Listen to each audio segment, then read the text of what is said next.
आजकल आप लोगों को ये कुछ ज़्यादा ही सुनने को मिल रहा होगा कि कुछ कंपनीज है जो फ्रेशर्स को ऑनबोर्ड नहीं कर रही हैं या हायरिंग प्रोसेस स्लो कर रही हैं ऑफर लेटर सेंड करने के बाद भी।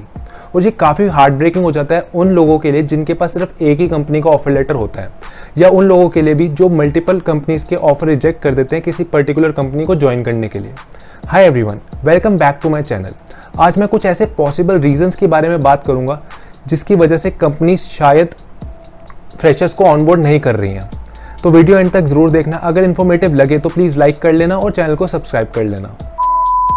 अब बात करते हैं रीजंस की कि क्यों कुछ कंपनीज फ्रेशर्स को ऑनबोर्ड नहीं कर रही हैं या हायरिंग प्रोसेस डिले कर रही है।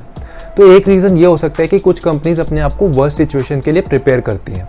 जैसा कि आजकल आप लोगों को न्यूज़ में सुनने को मिल रहा होगा कि काफ़ी कंट्रीज़ में रिसेशन आ चुका है।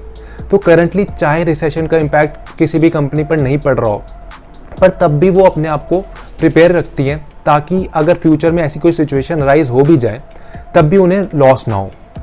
तो जैसा आपने पेंडेमिक के टाइम पर भी देखा होगा कि काफ़ी सारी कंपनीज ने अप्रेजल प्रोसेस अपना स्टॉप कर दिया था।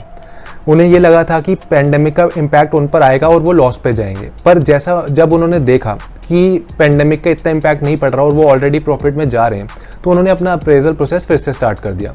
तो इसलिए कुछ कंपनीज होती हैं जो अपने आप को पहले से प्रिपेयर रखती हैं।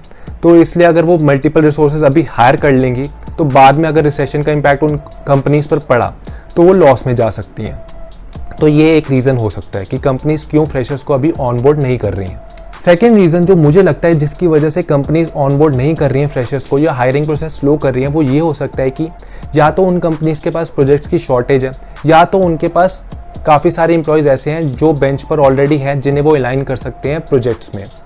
और बार बार मैं कुछ कंपनीज इसलिए मेंशन कर रहा हूँ क्योंकि सिर्फ 2 या 3 कंपनीज का नाम आ रहा है जो फ्रेशर्स को ऑनबोर्ड नहीं कर रहे हैं।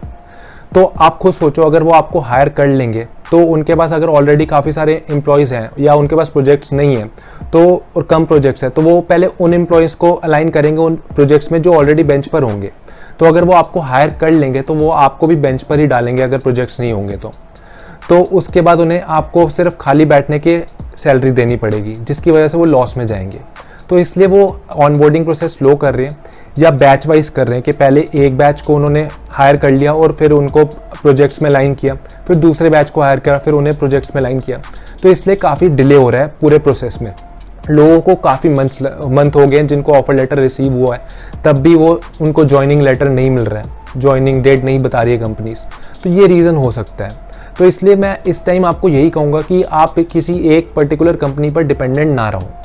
आप मल्टीपल ऑफर लो, जहाँ पर आपको ज्वाइनिंग डेट पहले मिल रही है वहाँ ज्वाइन कर लो। अगर आप ऐसी एक कंपनी पर डिपेंडेंट रहोगे तो अगर उस कंपनी पर कुछ भी अगर सिचुएशन है या उनके पास प्रोजेक्ट्स नहीं या एम्प्लॉयज़ की रिक्वायरमेंट नहीं है तो आप फिर लटके रह जाओगे और आपको फिर ज्वाइनिंग डेट वो फिर एक्सटेंड करते रहेंगे और आप ज्वाइन नहीं कर पाओगे।